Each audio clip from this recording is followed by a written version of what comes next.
जगामध्ये भारतामध्ये कुठं फिरायला जायचं आहे, कोणतं प्रोफेशन करायचं आहे, काय बोलायचं आहे, काय खायचं आहे, कोणते कपडे घालायचे आहेत, याचं स्वातंत्र्य हे फक्त लोकशाहीसारख्या देशातच भेटू शकतं, दुसरीकडे भेटू शकत नाही. आणि म्हणून लोकशाही याच्यामुळं जर आपण आहोत तर लोकशाही सिस्टम आपल्या नागरिकांमुळं बनलेली आहे. आणि मग नागरिकांमध्ये ह्या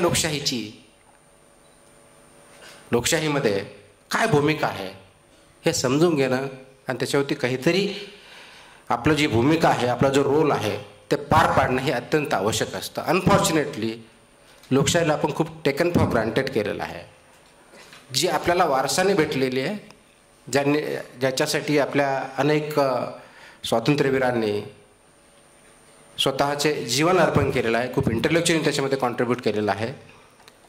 ही आपल्याला जी ऑटोमॅटिक भेटलेली आहे ते प्रिझर्व करणं, स्ट्रेंथन करणं, प्रोटेक्ट करणं हे आपलं काम आहे. हे प्रिझर्व, स्ट्रेंथन आणि प्रोटेक्शनचं काम आपण खरोखर करत आहोत का? Are we deepening the democracy in our country, in our society?